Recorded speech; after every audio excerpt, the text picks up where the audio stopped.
अयोध्या धाम में एक उनके पूज्य पिताजी के मंत्री थे, उनका क्या नाम था? सुमंत।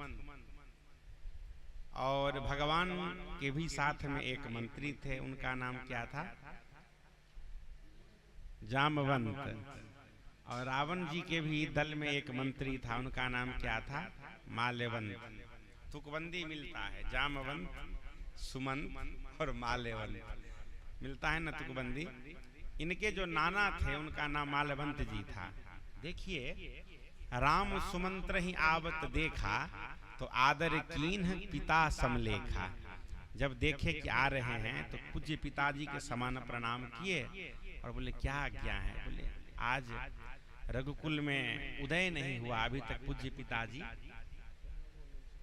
आपको बुलाए हैं, चलिए। तो पूज्य पिताजी के समान आदर देते थे। और इनके रावण के घर में एक माल्यवंत जी हैं जो इनके नाना हैं, वो इनको शिक्षा देते हैं। रावण मातु पिता, रावण के माँ के पिताजी हैं, तो नाना हुए और मंत्री बर हैं। बोला बचन नीत अति पावन, सुनहु तात कछु मोर सिखावन। मेरा कुछ सीख मान लो बेटा। क्या? तो जब ते तुम सीता हरियाणी, जब से तुम वैदेही को हरण करके लाया है ना, असगुन हो ही न जाही बखानी। केवल और केवल तुम्हारा असगुन ही हुआ है, जो बखान करके मैं नहीं कह सकता हूँ। अरे वेद पुराण जासु जस गायो, वेद और पुराण जिनका नेति नेति करके गीत गाता है। राम विमुख काहू न सुख पायो, भगवान रामचंद्र जी से विमुख होकर के संसार में आज तक कोई सुखी नहीं हुआ है, ना होगा कभी, यह इतिहास रहा है।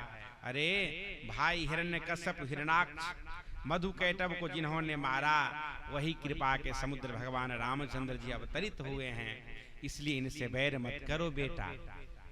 रावण जानते हैं क्या कहा? बोला तुम बूढ़े हो इसलिए तुमको छोड़ रहा हूं, और मेरे माँ के पिताजी हो नाना इसीलिए, नहीं तो मैं तुमको अभी बता देता।